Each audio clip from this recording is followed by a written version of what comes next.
Okay, Miss Emily. Thanks, Kat. Good morning, everybody. I'm Emily Lubring, and I'm the Director for the Federal Programs Unit with the Department of Mental Health and Developmental Disabilities Division. And today I want to welcome you to the Missouri Children's with Developmental Disabilities and Partnership for Hope Waiver Renewal Informal Public Comment webinar. Today I'll give a brief overview of the waiver renewal process, to give you kind of the background of the steps and the process that we follow for the waiver renewals, and then go through a list of the proposed changes at a high level. And I have on today with me several leads for the changes that will provide more details for the actual changes that we're proposing for the waiver and the amendments.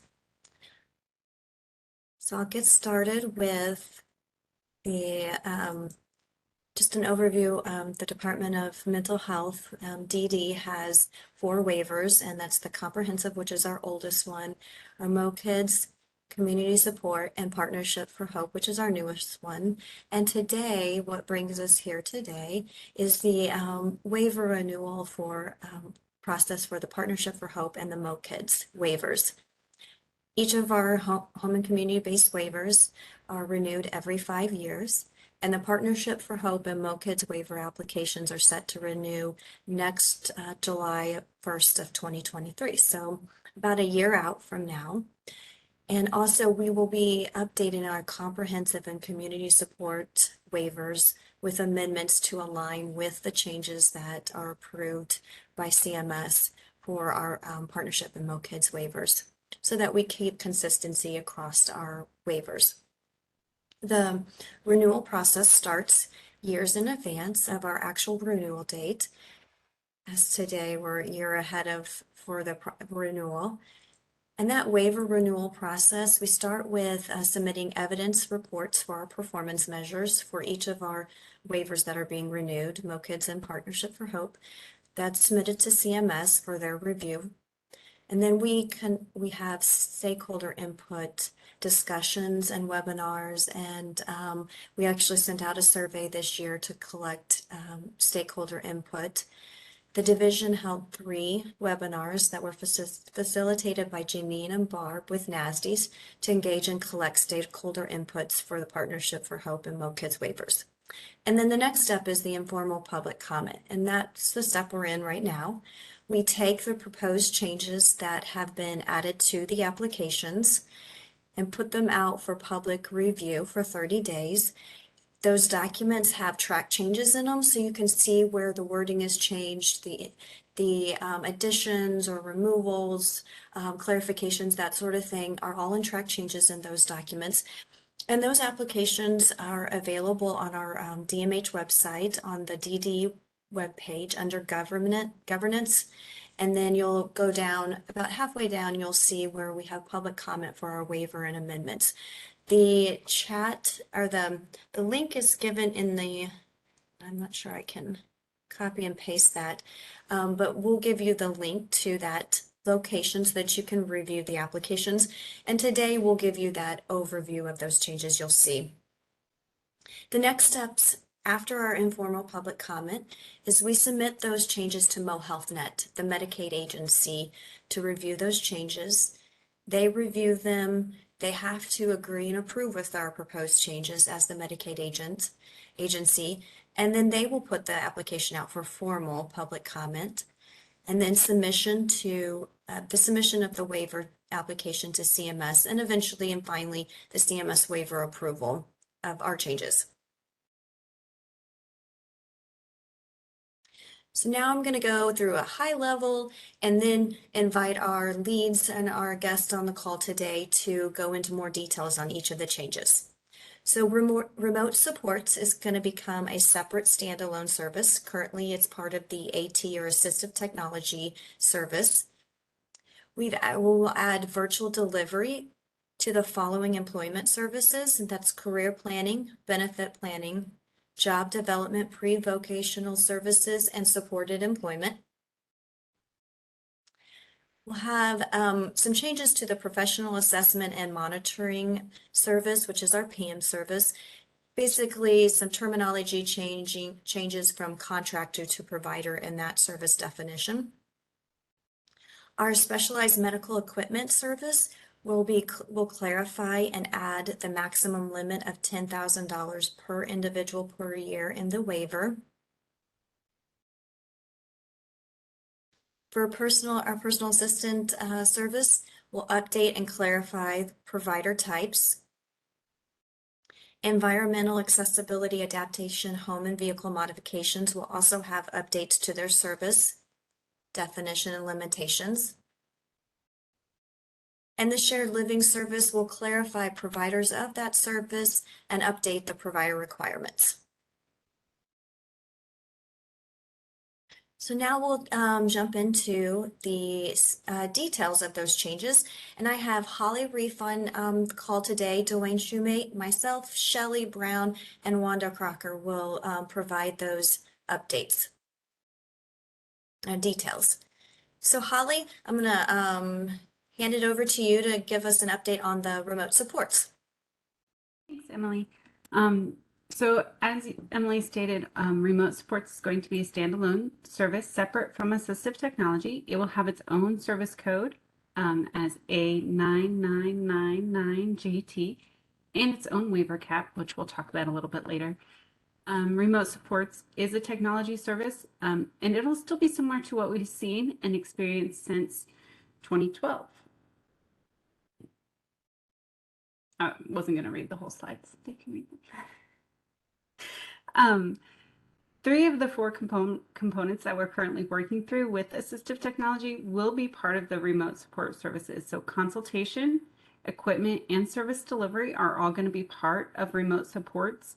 That consultation will be provided by the remote support provider prior to implementation as part of the team's planning process to implement remote support services. The equipment speaks for itself. It's that hardware, those sensors that we use, and then the service delivery is that monthly implementation of remote support. So that's either the dashboard or activating those sensors. Okay. For those of you guys familiar with our assistive technology code, you'll notice that there's a component missing, and that component has now become just a general standard for all of our remote support services, and that's the support and education piece. And what this piece does is it's provided by the remote support provider at initial setup and as requested when there's turnover or if there's updates to the equipment or systems. Basically, this is the education piece of how the team can really use the remote supports to support individuals. And as I mentioned, our waiver cap has changed. We're going to have a $30,000 waiver cap annual for remote support services, and it will include the response center and all pieces of remote support. So even if that response center is being provided by the community provider, it'll still be part of that $30,000 cap and authorized under that GT modifier assistive technology code. Of course, there is an exception to the cap if $30,000 doesn't cover your remote support services. Thanks, Emily. I think Dwayne is next. Okay, thanks, Holly. And we'll move over to Dwayne, and he'll explain the changes for the employment services and the virtual delivery of those services. Thank you, Emily.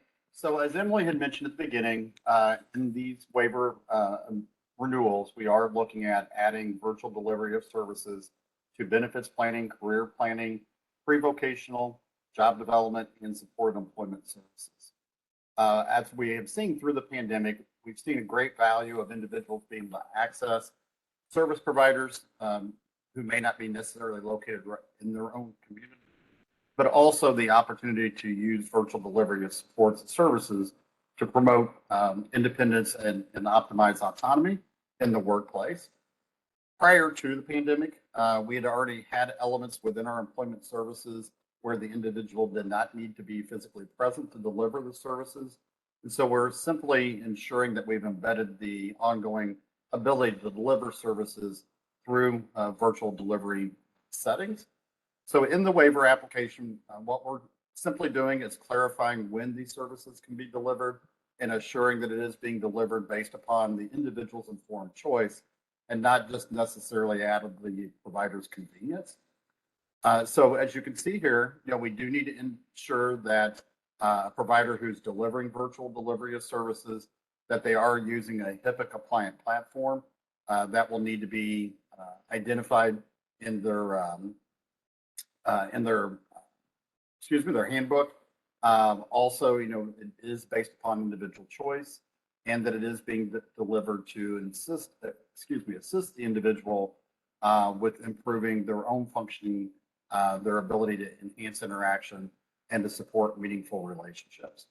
So as we go to the next slide, the language that was added is to simply clarify the content and information that a provider would need to have available as part of their ongoing handbook and assurances in delivering the service to the individual. As I noted earlier, we need to ensure that it is a HIPAA compliant platform. Again, that the individual has been informed of their rights of privacy, that it is a non-public facing real-time audio-visual connection. We also would not be allowing just text messaging or email. It actually needs to be a live audio-visual connection for the delivery of the virtual option of services.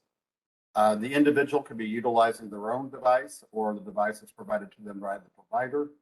As we've noted, again, we just want to ensure that this is done based upon informed choice, but there still must be a physical location where the individual could choose to receive in-person supports if needed and necessary.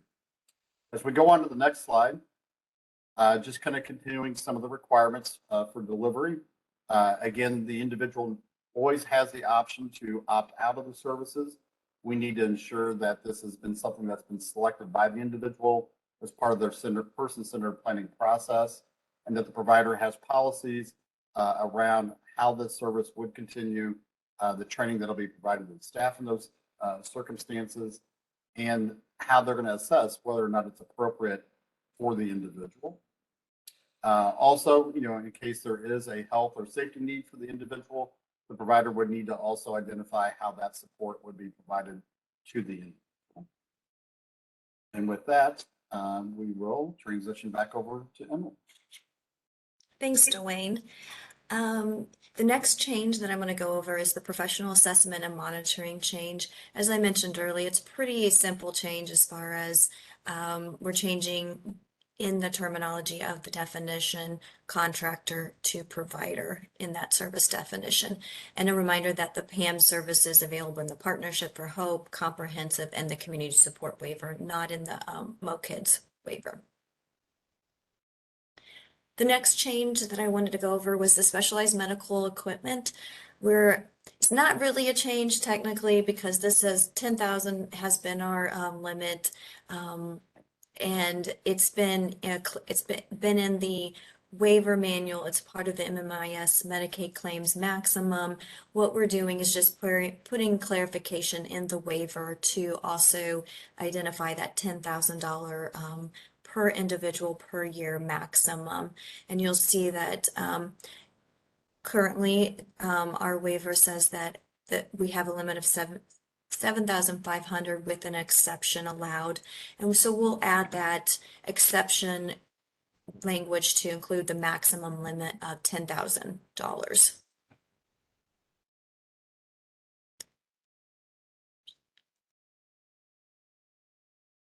And now I'm going to turn it over to Shelley, and she's going to share the updates for our environmental accessibility adaptations, home and vehicle modifications.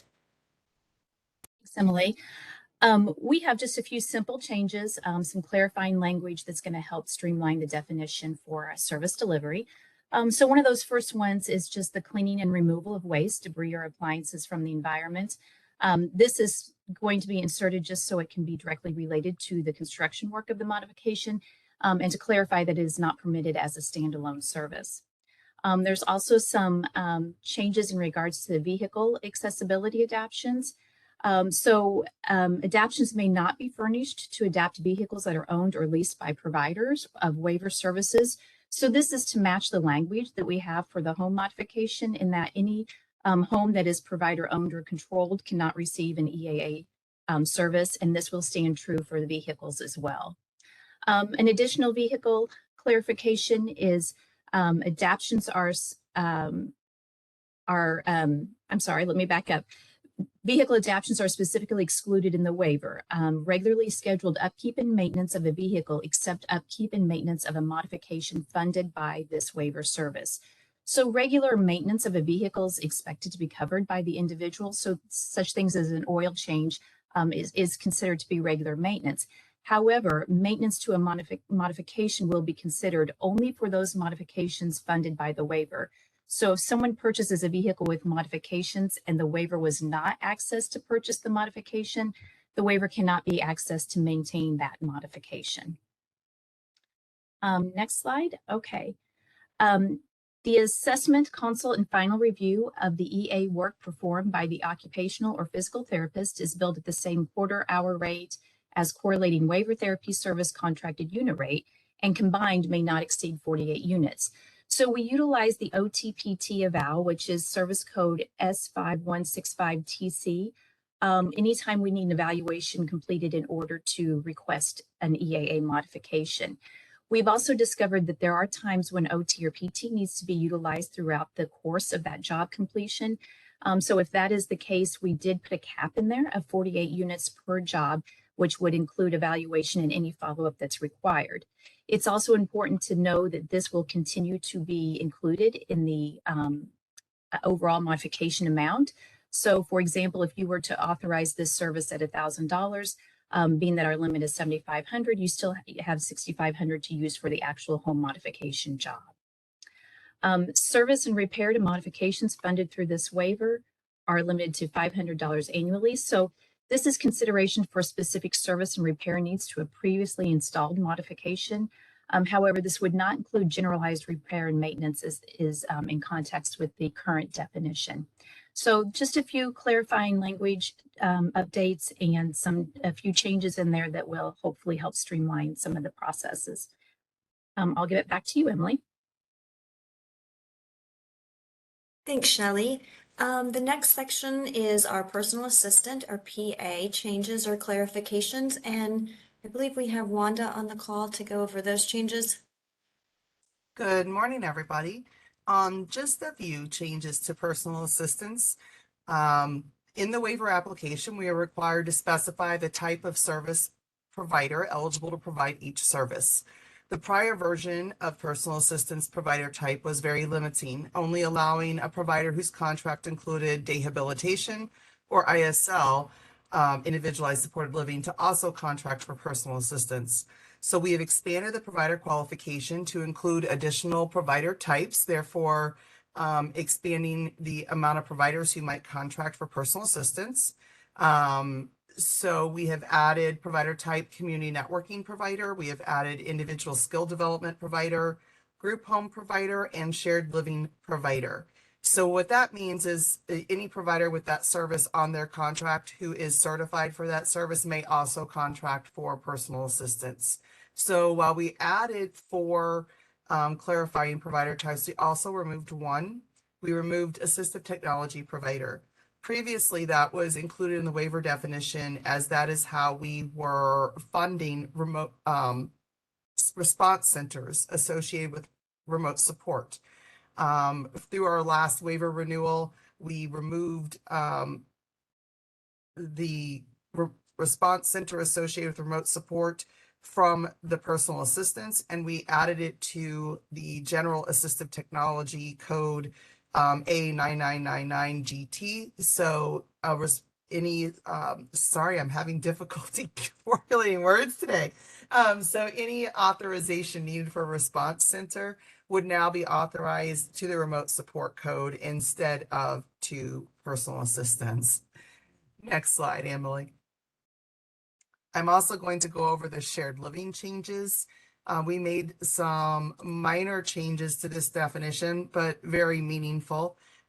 We found in reviewing our waiver application and waiver manual in comparison with our shared living manual that we were inconsistent in some language. And so we have modified that to update it and make all of our authorities consistent with the intent of the service definition and the language currently in the shared living manual. And we did that by removing what's here in red of minor children. So our new language with this renewal is going to be parents, legal guardians, and spouses cannot be providers for their child, ward, or spouse. So parent in general, whether that's of a minor or an adult, that relationship excludes them from being able to be the child, ward, or being able to be the provider of the individual. And that just aligns with what we already have in the shared living manual. Next slide. So also in reviewing the application manual, we discovered that we had language missing that is current practice and reviewed by licensure and certification and through the PR review as staff qualifications. And in every other service definition, we describe what staff must have to be deemed qualified to provide the service by way of age, education, and training. And somehow in the shared living definition, we forgot to put that clarifying language in the actual application and manual, but we have been applying it. Providers have been meeting it. And so we corrected that by adding this language to the service definition. It is the same language that you can find in ISL services, group home, day hab. Direct support professionals must be 18 years of age, have a high school diploma or its equivalent. They must have competency-based training in CPR and first aid, training in preventing, detecting, and reporting of abuse and neglect prior to providing service, training in the implementation of each individual service plan within 1 month of employment, training in positive behavior support curriculum approved by the division within 3 months of employment. Additionally, program staff administering medication must have successfully completed a course on the medication administration approved by the division regional office. Medication administration training must be updated every 2 years with successful completion. So that is consistent with the staff requirements and other service definitions. And we now have that in our application and in our soon-to-be in manual. So those are the updates for shared living. So I will send it back over to your way, Emily. Thank you, Wanda. So that concludes our overview of our proposed changes in our MOCDD and Partnership for Hope waivers and the renewal. These, again, would be tentatively effective July 1 of 2023. We'll have to go through the submission process and the review process with CMS and of course the approval. So right now, if anybody on the call has questions or comments on the changes, you can send those to our DD mailbox, and that's ddmail@dmh.mo.gov. We will respond to your comments, and as well as we will include those in a document that we track all of our comments for the informal public period.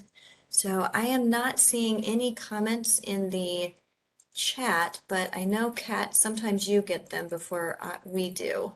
So are you seeing any comments or questions? No, nothing's come up. If you have questions and comments, it's just 25 after, so you can feel free to drop those in the chat. You can put them to everybody so that everybody sees your comment or question, or put them to, you can mark it to the panelists, and we'll try to answer today.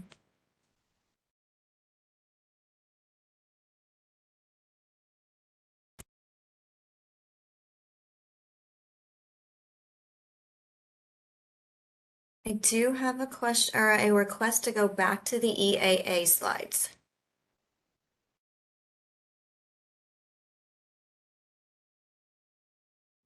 Sure, yep. This is where it starts.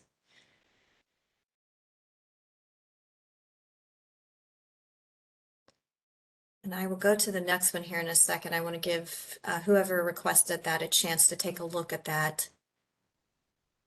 slide.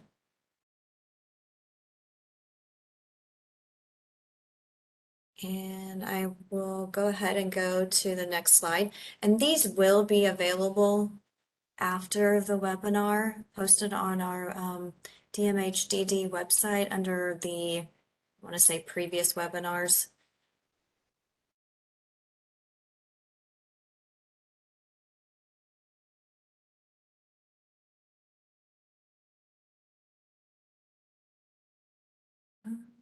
And let me see, there might be one more. Nope, that was it. I think I got them all. Yeah.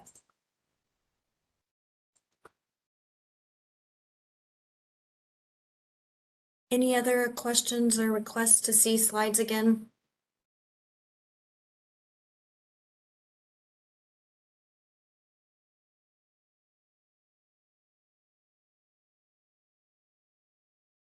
From the person that asked to go back to the EAA slide, she's asking, it was unclear on the first bullet, is this disallowed?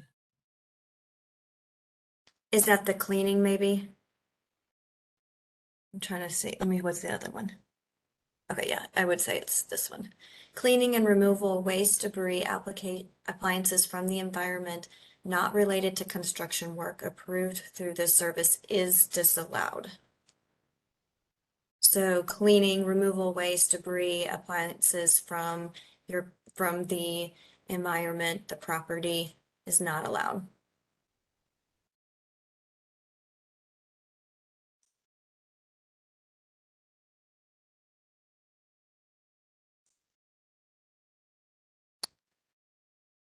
We also got a question related to, I think it's related to AT. Holly mentioned community providers in regards to AT. What is the definition of community provider and what is their role in AT? I'm gonna go back to the AT, or it's really remote support slides. Now Right. I was referencing the response center. So if someone is receiving remote supports in conjunction with ISL services, for example, and their ISL community contracted provider is going to be supporting that individual through the response center, then that community provider would also bill underneath that A9999 GT code for that response center, because that response center is part of the remote support services they'll be getting.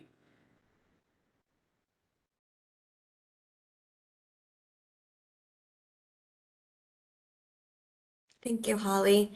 And thanks, Linda. When she clarified, or she mentioned that when she was hearing it, it sounded like it was allowed. So we'll be sure that we stress that in our next webinar on the 21st. Thank you, Linda.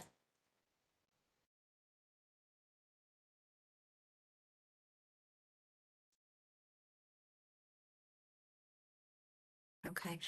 Wanda actually, I don't know if this went to everybody. Yep, it did. Wanda put in a comment in regards to the cleanup and clarifying a little bit on that question. Basic cleanup of home in general and removal of broken appliances stored in a basement is not EAA. Removal of those items. For example, if someone is doing a bathroom remodel and you need to dispose of the toilet and the vanity, that is part of the bid because they have to get rid of those things in order to install new. But we have seen some requests, and in some other entities' definitions where they allow general cleanup of the home. Like the whole EAA job is just to go in and clean the home and to remove appliances, and it has nothing to do with modifying the home. That's what we're trying to get at with that definition. That that generalize, if it's not cleanup related to an actual EAA modification, then it's not applicable.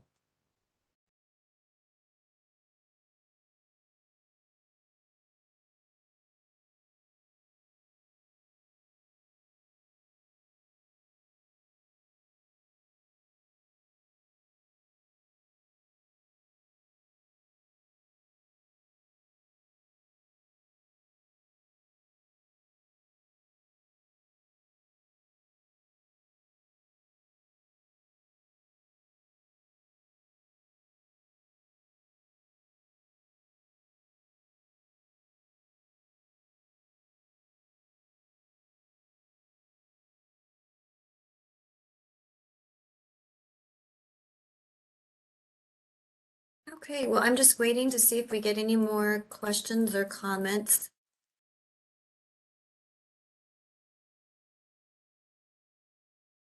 Anything else has come up, Emily? Okay.